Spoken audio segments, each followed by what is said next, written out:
இன்னைக்கு ஸ்பெஷல் ரொம்பவே ஹெல்த்தியான முருங்கைக்கீரை சூப். இது ரொம்பவே ஈஸியாக செஞ்சிடலாம். அதை எப்படி செய்கிறதுன்னு பார்த்தரலாம். அதுக்கு ஒரு பவுலில் முருங்கைக்கீரை எடுத்துக்கோங்க. அது கூடவே பாசிப்பருப்பு, 10 சின்ன வெங்காயம், 4 பல்லு பூண்டு, ஒரு பட்டை, 2 கிராம்பு, ஒரு தக்காளி, கொஞ்சமாக மிளகு ஜீரகத்தூள். நீங்கள் மிளகு ஜீரகம் முழுசாக கூட எடுத்துக்கலாம். மஞ்சள் தூள், அப்புறம் தண்ணீர் எல்லாம் சேர்த்து குக்கருக்கு ட்ரான்ஸ்ஃபர் பண்ணிவிட்டு ஒரு விசில் விட்டு எடுத்துக்கோங்க. நீங்கள் புது வியூவர்ஸாக இருக்கீங்க அப்படின்னா ப்ளீஸ் மறக்காமல் சப்ஸ்கிரைப் பண்ணுங்கள். நீங்கள் சர்வ் பண்ணுறீங்க அப்படிங்கிறப்ப அப்போ கொஞ்சமாக உப்பு சேர்த்திட்டு இதை அப்படியே வடிகட்டி மேலே லைட்டாக மிளகுத்தூளும் கொத்தமல்லியும் போட்டு நீங்கள் சர்வ் பண்ணிங்க அப்படின்னா சூப்பராக இருக்கும்.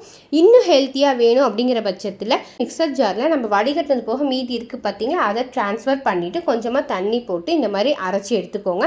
ஸோ அதில் வந்து 1 ஸ்பூன் இல்லை 2 ஸ்பூன் எடுத்து இந்த மாதிரி மிக்ஸ் பண்ணி கொடுத்தீங்க அப்படின்னா இன்னமும் ஹெல்த்தியாக இருக்கும். சூப்பும் இன்னும் ரொம்ப டேஸ்டியாக இருக்கும். கண்டிப்பாக ட்ரை பண்ணி பார்த்துட்டு எப்படி இருந்துச்சுன்னு எனக்கு கமெண்ட் பண்ணுங்கள். பண்ணுங்க, தேங்க்யூ.